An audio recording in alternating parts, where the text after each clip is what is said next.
today's panel, we're looking at how do we really build those robust apprenticeship and internship programs to address the skills gap. And I'm going to ask everyone to introduce themselves in a minute, but we're going to hear about why we bother and how we can make it better. Yeah.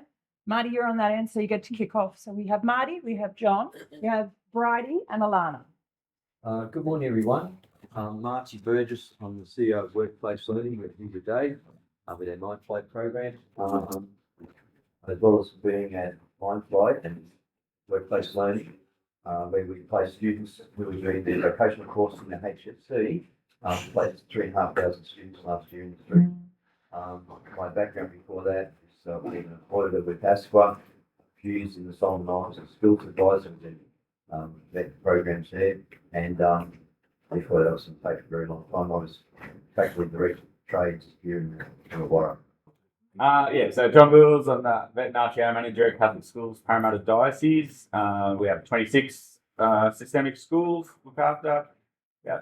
20 odd qualifications we deliver to students. My role previous to being in the office was assistant principal of Trade Training Centre program, and we really, and some other founders are here today as well, I think, in the other rooms, but real solid focus on school-based apprenticeships and traineeships. So when our Trade Training Centres opened in 2010, 2011, we made a specific decision not just to run vet in schools in a nice shiny new room. We thought, well, we've got a nice shiny new room, but let's do something different. We had lots of school-based apprentices and trainees, but I wouldn't call it successful. We had students, you might say this is successful. They dropped out of school to finish their apprenticeship off full time, or they dropped out of their apprenticeship. So we had to look at what model could we put in place to make sure students actually complete their HSC and the first year of that apprenticeship, and if it's a traineeship, complete that traineeship. So did that for about 10 years, so fairly experienced in that space. Beautiful. Right. Happy days. G'day everyone. My name's Bridie Searle. I'm the founder and facilitator at Ready Skills. What Ready Skills is, it's an organisation that's targeted at teaching young adults life skills that the curriculum doesn't have the capacity to do so. So everything from changing a tyre, learning about tax, super, home hygiene, and everything in between, as well as running a program with employers about teaching their apprentices around the incentives that are available for Australian apprentices and trainees, as well as how to navigate tax time and how to maximise living on a low income. I guess that takes back to where I started, which was in a traineeship in project management. So I'm originally from the Hunter Valley and I've relocated back there now. But I moved to Sydney for about 4 years, and 2 of those was to undertake a project management traineeship in the defence sector. Really interesting work, a really fascinating experience, but unfortunately it wasn't what lit me on fire inside, as I like to say. It didn't give me something that I could continually work towards and something that I felt that I was maximising my potential with. So that's why I started Ready Skills. Since then, it's been a beautiful journey. I get to connect with students across the state every single day, and I get to see tangible change from when I walk in that classroom at 9 a.m. to when I leave at 3 p.m. Through my traineeship journey, I was lucky enough to go through the New South Wales and the Australian Training Awards, where I went on to win Regional State and Australian Apprentice of the Year in 2023, Trainee of the Year in 2023.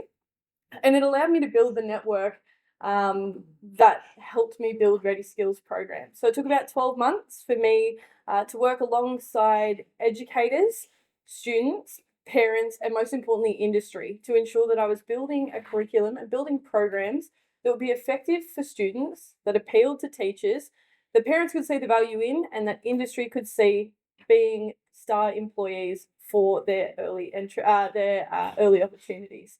That's a bit about me. Beautiful. Alana. Perfect. I'm not a teacher, so I don't have a teacher voice, so hopefully you can all hear me. But I'm Alana Clark, and I'm the New South Wales State Manager for Busy at Work at Apprenticeships.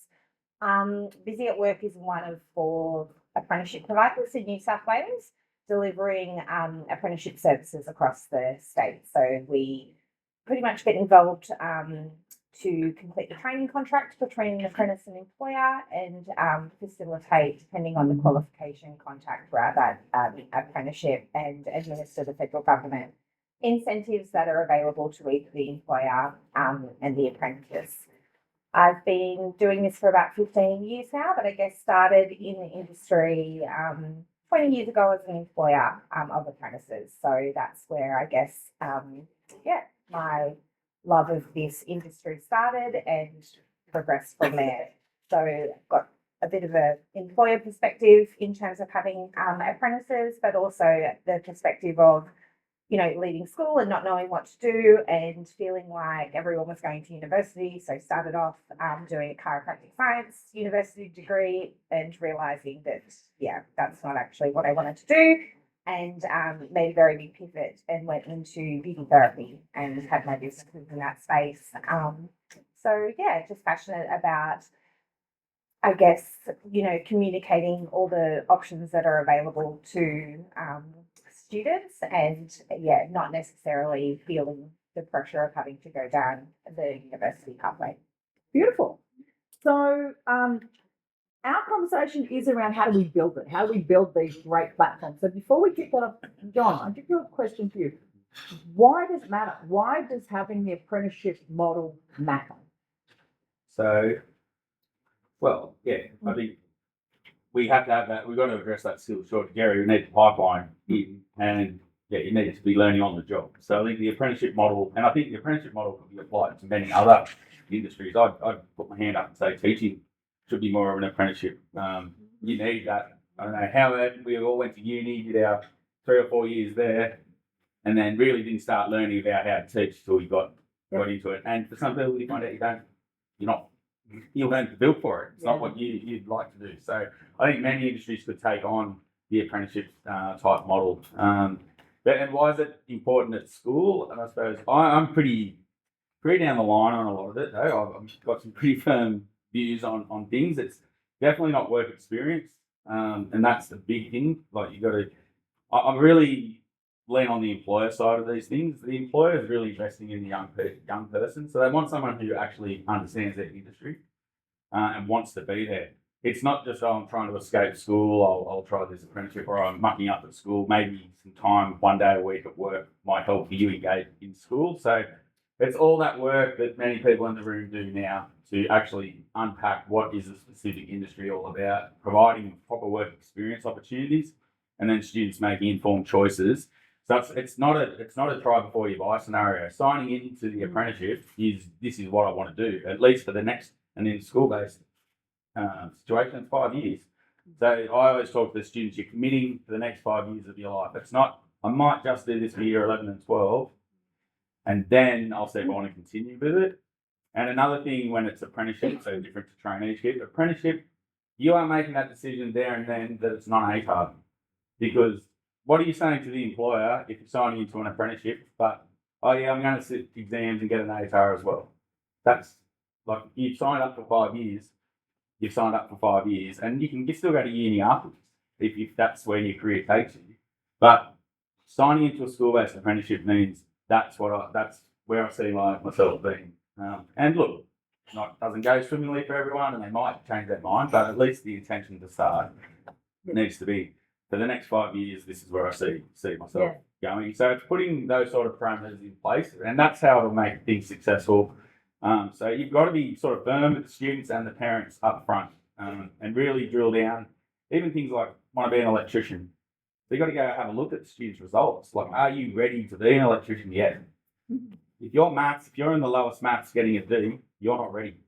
So it's about then, okay, you still want to be an electrician. How do we set you up for success by the end of year 12? You will be ready to be an electrician. So there's a lot of conversations that need to happen around it. But why is it important? Well, yes, it's to address the shortage. So we've got a pipeline of workers, and then people that will become the next business owners to employ the next lot. So thinking about that in terms of, okay, so there's a decent why factor, it's also there. The other piece that I think we always have to call out is, we talk about love of learning at the beginning of the day, right? Let's get everyone to love learning. Learning looks different to all of us, yeah? If you told me at school, love learning and stay studying for the rest of your life, I would not have had polite words for you, because formal learning doesn't float my boat, right? So for many people who are thriving, and I do genuinely see thriving in the apprenticeship, the formal learning of sit, regurgitate, that's not them. So that's not a us or them or anything. It's another learning model. So I guess a question for you, Bridie, from having had that experience. What are the blocks in terms of people or young people wanting to or being able to engage in that apprenticeship model? Well, I think a big one, and it's more towards administrative qualifications and qualifications that you can do without working on plant or, with equipment, is the focus on digital learning. Coming from someone who did a Cert 4 digitally, it sucks. It's a horrible way to learn. There is a lack of structure, and I guess it is dependent from RTO to RTO. But it is a real challenge. It's a real struggle because it's an invisible workload that the employer doesn't always see. So there's a lot of focus on the flexibility. And I understand for rural people, for people from diverse circumstances, the digital learning is a pathway and it's definitely necessary. And it's something that we should continue to implement. But there needs to be a bigger support structure around it. Mhm. So I work with a lot of young people, young adults, apprentices, trainees, students, and lots of them have very different takes on their learning experiences. I see a lot of apprentices that go 1 day a week. I see apprentices that go in a block. So they might go, once every 6 weeks, they'll go for 5 days to TAFE. And it's dependent on the learner, what works for them. But one of the biggest things I've seen is with that block learning, it can be a real struggle for people in rural areas that have to travel so far. They then have to go and pay for their own accommodation. A lot of our apprentices, trainees, 15, 16, 17, they don't have their own transport either. So parents are taking time out of their lives, taking time away from their jobs to drive these young people, well, they don't have access to it at all. So it's a model, there's flexible learning options, but it needs to make sure that it's tailored to the individual. And you might have an apprentice cohort of, 10 apprentices, but the same thing doesn't work for all 10. So it's the responsibility of the employer, but it's also the responsibility of the employee to sit down before they start their training and say what is actually feasible for you in the long term. If you don't have a license, how can we make this work? If you are 3, 4, 500 Ks away from the nearest TAFE that takes your course, how do we make this work? And again, I bring back to the digital qualifications, it can be a huge struggle. Now, in Australia, the apprentice retention numbers, we sit somewhere around 55%, which is simply not good enough. But it begins with the support structure and it ends with the support structure. And that support in schools as well. It's support from educators, it's support from parents, and it's support from their employer. But it's through the life cycle of the apprenticeship that we need to continue to maintain that support. But as I said, it's the informed decision of the employer and of the employee at the beginning of the training contract about what's feasible. And if they do have dramatic changes in their lives, say you lose your license, say you're no longer able to commit to this travel, it needs to be an honest and transparent conversation so that you can continue your learning journey. And, the likes of Apprenticeship Support Australia and the different supporting bodies can help you tailor your options. No. And what about Alana and Mate? What about the other side? What are the issues from a structural point of view with apprenticeship? So from a facilitator or as you said, the learning model from the, and Alana, I'll come to you next. Marty, do you want to kick us off? The structural issues. Okay, I think start with the job and work backwards. Okay, we need to start planning our apprenticeships and work around that. We haven't really done that properly. I mean, really, the social contract we've had with young people has been pretty much scratched. We're told to go to uni, everything will be all right. It has worked for some, but plenty it hasn't. When I was in Faculty of Electrical Trades, we were saying continually the age profile of each of the trades. You wonder why you're paying $120 an hour for a plumber?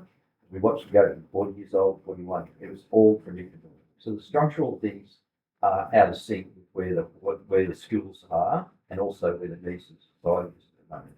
To fix that, one of the things that really frustrates employers for being a good employer and good trainer is they'll take an apprentice in first year, second year. They don't actually get much productivity for that. They'll get productivity in third and fourth year. Another employer grabs them, okay, especially when the incentives in the workforce change. Federal government bring incentives, they'll take them out. You watch a boom in busting apprenticeship uptake. We need to incentivise that by rewarding employers that continually train. So they should get a high level of incentives if you've been continually training apprentices for a long time. So that's one of the structural Yeah. things we need to fix straight away, and it's perfectly within government policy to do it. Another structural thing, there's a lack of coordination between the RTOs, the schools and universities. We need a better accountability framework for them to be sitting down and planning in this region the sequence of courses from entry level through to those that actually get to jobs, start with jobs work backwards. So take the Highlands, for instance. There's the University of Wollongong, TAFE and schools in sync about tourism hospitality courses up there. The question should be asked of those people that are responsible for getting big money as senior managers and work backwards from there. So there's a couple of examples Yeah, of beautiful. structural things we could change without a lot of effort. The tragedy is that in New South Wales, 47.3% of apprentices don't finish. Yeah. And so we're the adults in the work need to really set up their decision making to be far better informed and their parents so they have their expectation management right. And the comments you made about going in about knowing what it's like and then being mentored and supported. There are other structural things. And I know you work does a good job in supporting and apprenticeship supporting others. But that's once they're in. Yeah. We need to do some structural things to help career survivors back in schools and parents. I find it ironic. I originally started as a history teacher. There's an enormous amount of information around. Why is it so hard to get good quality information that can trust for parents and young people to make decisions? So that's a conundrum we need to solve. And I think getting work experience and work placements, any of those real world experiences are critical and take their parents down the line. And I love that comment about the longevity too, because I think there is such a lack of transparency with parents. And you touched on education being, it so should be. Nursing, all the skills that are in a GAP model at the moment actually fit an apprenticeship style. Why the first year of uni can't be a Cert 4 diploma that's graduated with that and then it continues through is the only reason I can see is from a university perspective that I want the 3 to 4 years worth of money instead of the 1 year worth of money. But then we would have greater visibility. Alana, did you have anything to add in terms of those structural, those blocks? Yeah, absolutely agree. I think just from my perspective and where we see a breakdown of the apprenticeship system is firstly like setting up the expectations. So students going into an apprenticeship with an unrealistic expectation of what the qualification might be. Everyone wants to be an electrician. They don't understand that may actually be really difficult and as you said, might not have the marks to support that. Or even from my experience having apprentices coming into beauty therapy expecting that it's really going to be this wonderful, nice, not cleaning wax off the floor, which is just part of the role. So having those really honest conversations up front before making that commitment so they can understand what a day in the life of that trade looks like, what it's, the financial impact, how they're going to manage that, all of those things, and being upfront and honest with them before they enter it and making that decision. But the other side of that, I think, which is a real barrier to the outcome, which ultimately is for us to increase completions of apprenticeships, is employers and the support that we offer employers. I see time and time again employers that are fantastic tradespeople and fantastic at what they do, but they're not business owners. They don't know how to mentor. They don't know how to manage. If we can provide greater support to employers around what that looks like and how to support their apprentices and trainees in the workplace, I truly believe that will convert to increased completion. So, we do have mentoring available to employers, especially first-time employers. And what we've seen really working is Training Services New South Wales offers supervisory workshops for employers of apprentices and trainees, and that's a fantastic workshop. I recently did one up in Newcastle to sit in and see what they actually learn, and so we can go out and advocate for that and try and get people into it. But it's about convincing employers to invest the time, because they have to take 4 hours off their business and go and do this face-to-face workshop. So it's, I guess, finding that balance and buying from them to understand and make that investment into their apprentices and trainees. I will put back to the room for questions in a moment. I guess another thing to think about, because that it's exactly right about the links around that space. The other piece is there are students who are completing school, completing a 4-year university degree and never having workplace experience. So your point is excellent. An apprenticeship is not work experience, it's workplace learning. So I have a lot of clients who I'm working with who have completed that many years, and I'm talking about never worked for someone. Can you imagine? Never. And the way I describe it is you need to prove you can turn up on time, dress appropriately, have someone be rude to you. That's completely wrong, but you don't tell them they're completely wrong. You politely respond to it and you manage those situations and you work from the bottom up. Yeah. So my husband was an apprentice. He did his 4-year apprenticeship, but he was an engineering pattern maker, which was a 4-year apprenticeship. And they used to try and hire apprentices. First year of an apprenticeship there is sweeping and watching, because the machinery, very dangerous. You're not going to have a hand at the end if you don't focus. My experience with a lot of young people now, not all, the young people now want to go straight into the top. They want to be in the skyscrapers up the top with the equipment and having the fun that they picture, exactly as you said about the beautician sort of thing. It's the imagery, and I blame media and television and social media for that because the context is incorrect. But so in an ideal world, in a perfect world, and Brady, I might kick off with you and then head over to John, when should we start these sorts of things? When should we be bringing these things in terms of, this workplace learning. Formal, where they're getting a qualification. When should we be doing that? Well, there should be, within schools, there should be a huge push towards school-based apprenticeships and traineeships. But before you do a school-based apprenticeship and traineeship, you need to do work experience. And it's also at the discretion of the parent, and it's at the discretion of the school to make sure that student has the communication skills and has the actual ability to represent themselves within a workplace in an appropriate manner. One of the things that I speak to students about all the time is it is just as important to figure out what you like as to what you don't like. Because, as you said, you'll walk into a workplace, you'll sign on to a 4-year apprenticeship, you'll get 6 months down the line, drop it, and then, where's the intake for apprentices? There's no intake for apprentices mid-year, halfway through, towards the end of the year. You've got to start again, the year after, and then you're in a low income job, you're in between different bits and pieces, and you're getting nowhere. So we realistically need to be starting these workplace learnings, obviously at the discretion of the teacher, and it goes off the maturity of the student, but around that year 9 level at a maximum.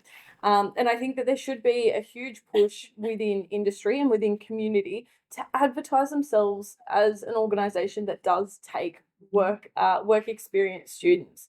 Because for a lot of people, if you don't know someone who knows someone, especially in an industry that you are interested in, how are you ever going to be able to secure some work experience?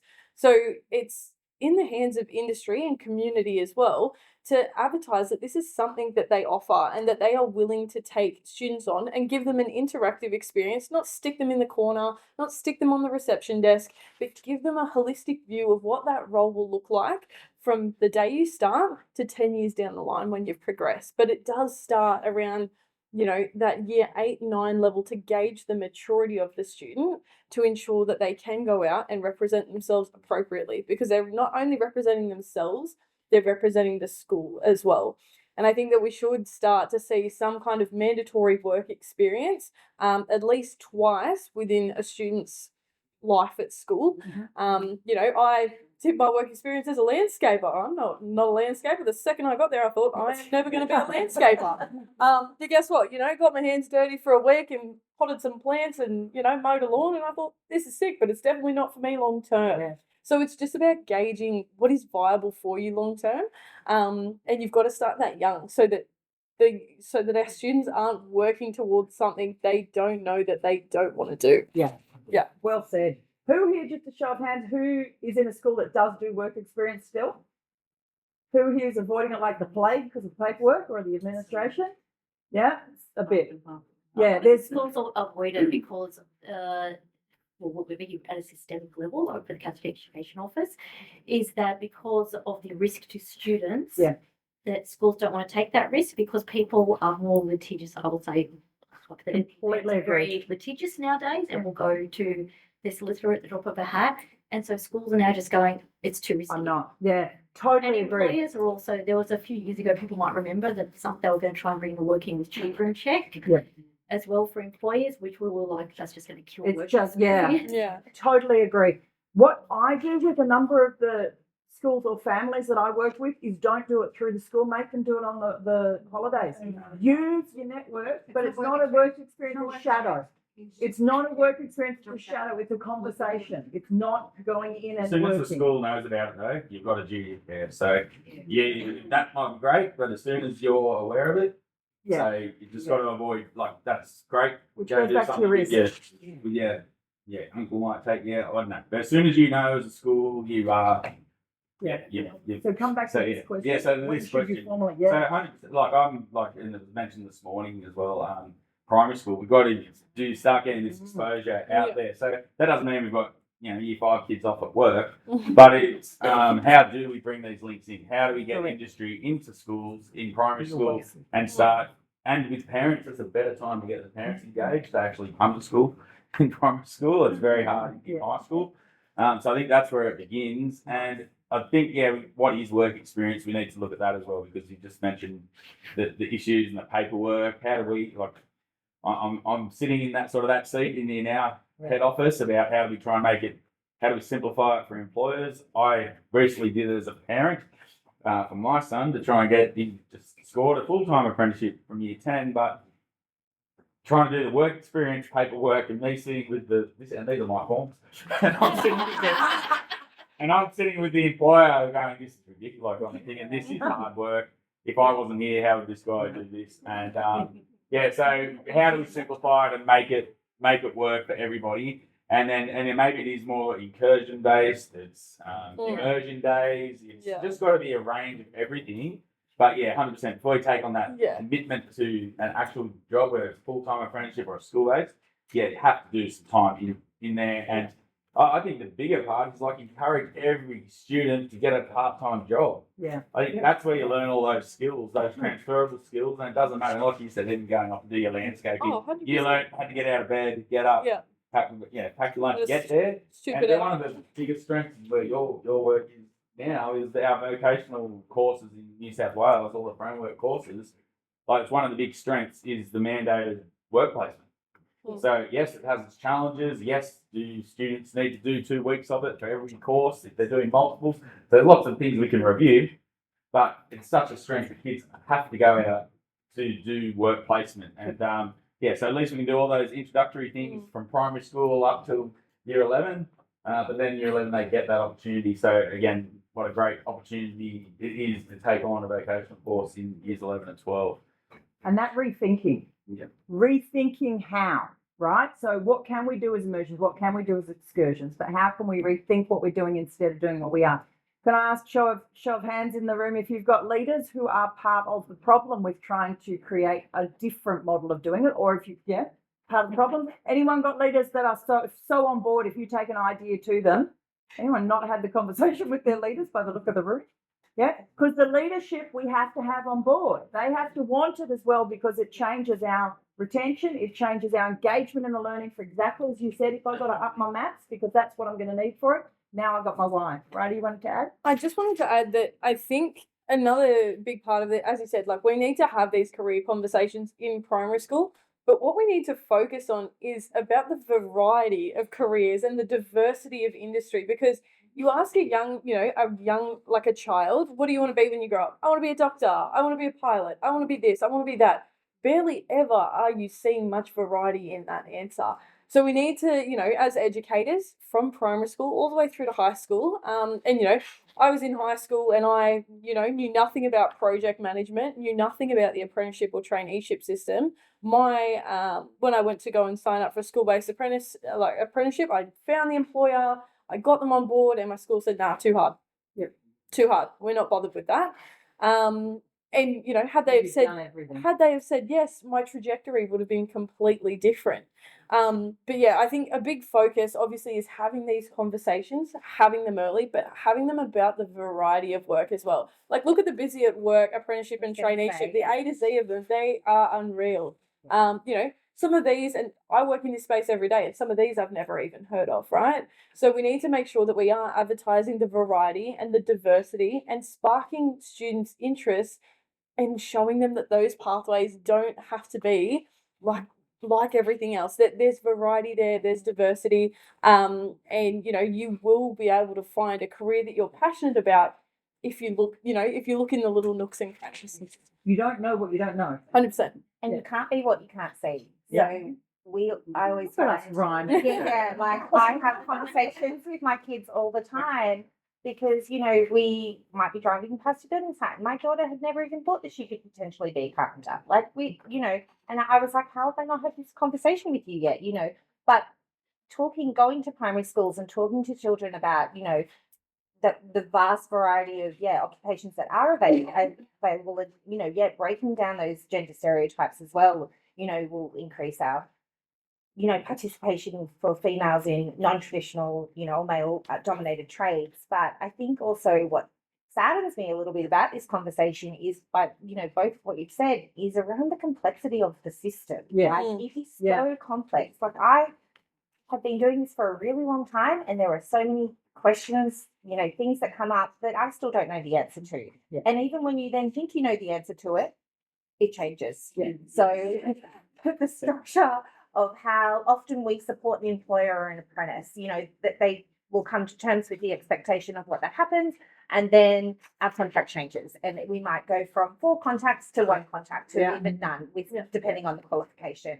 So I think it's really, really hard, and I can understand why careers advisors and schools and employers go, this is too hard. Yeah. Like, we need to somehow, try and simplify the system to make sure that we, the root cause of this is that we want an uptake of apprentices and trainees, and we have to make that simpler.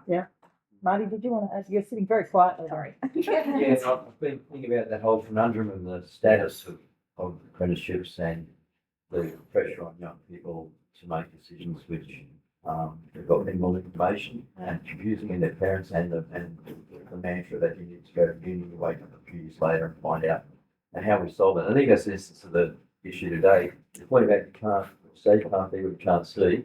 Nice rhythm for that. That's why we started the Mind Flight 7 program, where virtual reality training can go and do a hard operation.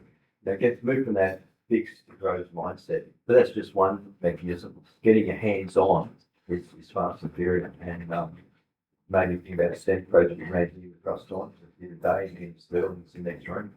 And I just want to tell you what the impact was for decision making for young people. The elements were an AI tour of BlueScope, Mind Flight 7, virtual reality programs, this business called Physics, so you get hands on electronic parts that make something. And the fourth element was the one I want to mention. We invited in CEOs of all the major engineering companies that are involved in STEM in the Illawarra, and the students had lunch with them and the BlueScope cadets. Russ taught me here today, did a great job on the impact evaluation, which is one thing we've all got to work harder on to know what actually made the point of difference. And the impact evaluation showed lunch with the CEOs who were asked to answer the question, if I knew then what I know now. And it was just 5 or 6 students with one CEO, Robert Don Santi from Pondo over here, $100 million business, talking about what he would do now. And he's already looking over the horizon, planning what he's going to do with his business. And so it's also a pretty good feel about talking to a CEO about your future. It's also, I think we that's need just to- sitting in discomfort, right? I'm sitting at a table with the CEO. Oh, actually, they're not that scary. Actually, they are happy to Yeah, speak to me. So They're all carefully chosen and they all Yeah. give up their time. And that's what showed in the decision making. How do we decide that? Did the students, and Shana Buzz mentioned it in her last presentation, did they change something as a result of the experience? And we worked hard on measuring that. So I think if we can get the right people in the room, get the right hands-on experiences, and I can talk about some of the projects Yeah. we've run over here in Sustainability Street University, the TAFE UOW project. I ran it with Dr. Paul Cooper, built a zero energy house here in Wollongong, entered it in the world, solar decathlon, took it to Daytong in China, and beat every country in the world. 50 students, hands-on, TAFE and university work together. And students are doing, I think we underestimate how much they, someone mentioned about purpose before. Yes. They really want to do something purposeful, but we risk it with them, get them in hands-on projects where they're working with industry to solve a problem. We can get them making some more and better informed decisions. So that was generational data for Alpha, but it is also the current data around post-pandemic. The volume of us are now driven by our why, our purpose, and something more. Yeah, we've sort of had the wobbles with other things, but we're very much driven by that why. And that's where we need to unpack what that can look like, because where that comes from for a parent or a carer is I must make my child safe, secure, and employable, right? And what's the media telling me? They will be safe, secure, and employable if they go to university. That's most of the media. So we do need to up the media as my add-on, is I actually think the media needs to be going, here's the successes. Actually, these people are fantastic nurses because they became nurse assistants and they did this SBAT at school. Here's these brilliant people over here who are now veterinary specialists who did this back here, educators who were involved in admin at school through here, all those wins. And I think we have to rebrand that language. I'm conscious we have next to no time. Does anyone have any burning question they wish to throw out very loudly? Go for it. I sign up some competitors because on your perception, it seems to be whenever we get the cancellation or even meetings, there's issues with adapting from school into full-time work. Aside from giving extra lead in time for a probation period or something like that, or some work experience, what help can be given to them to go from the 9 to 3 hour for lunch, hang out with your mates or whatever, into the next phase of their life, which is working a full 38 hour week. So it just seems that some of the apprentices. So I suppose you highlighted why a school-based apprenticeship traineeship is so good, because it is that gradual release into the time. So you basically, yes, it can be hard for a student to juggle school and work, but at least through it, they have to go to, they might have to go to another RTO. So 1 day a week with an RTO to do their training, 1 day a week at work at that sort of a minimum. So some students by the end of year 12 might be able to end up doing 2 days a week. But there's that, I suppose, it's that gradual release. School holidays, they can do extra time. So I think that's where a school-based apprenticeship is great. It's spreading the first year out over 2 years. I understand. So I think that's why you would encourage students to do the school-based apprenticeship, and I think that's good. And I think where we've been successful in Parramatta is, we've made those decisions. You don't need an ATAR, like I said earlier. You're committing to this because you're not going to uni straight after school. Yeah. So then we can look at the subjects, the supporting subjects for the students. So at the same time, give a bit of flexibility in what we offer the students, making sure there's time built in for them to complete their minimum days. But I think, I don't know, really, other than students getting a part-time job and letting them learn about the world of work, I don't know how you're going to address that issue. If someone just goes straight to a full-time apprenticeship leaving school with no work experience, you've got to do all your... Well, that's kind of what I was going to kind of turn towards. Yes, there's the workplace, and you can go into a part-time role and you can do work experience and you can do all these bits and pieces, but it's also, the little things that kind of sneak up on you. Like I said before, tax, super, managing your finances, the psychological effects of being in a workplace, someone's picking on you because you're the first year apprentice, all these different bits and pieces. And that's what I do within my programs within the schools, right? So, it's going in and we're talking about, how you can have a conversation about pay in a respectful way. That's a big one. How you can have respectful conversations, how to dress appropriately, how to ensure that if someone has a problem with you, how do you address it in a respectful way and in an appropriate way for your position, whilst respecting other people's position in the organisation as well. It can be done, within schools as part of their careers education, but it's one of my biggest focuses. When I do talk to the students, I have a program called Career Ready. We are talking about those financial different bits and pieces that sneak up on you, because they're all the little things that also increase you know, the mental load of being an employee. Like, I'll tell you all a very, very scary fact that I have come to learn from working with a lot of these students around financial literacy and financial knowledge. Most of the students I see are between year 8 and year 12. And a lot of them have part-time jobs, and I did the maths because I keep this tally. All, you know, and they're working in big companies, Macca's, you know, your Domino's, your Kmart. 23% of them have a tax file number. Yeah. You know that comes back to the employer because Yeah, it's not 100 pushed on them Yeah. until they're 16. Oh, That's right. 100%. Yeah, and then they'd be working, and then suddenly they're 18 Correct. and they haven't ever done it. But It's not they, easy. yeah, 100%. And you know, it's around educating them on that and on their obligations there.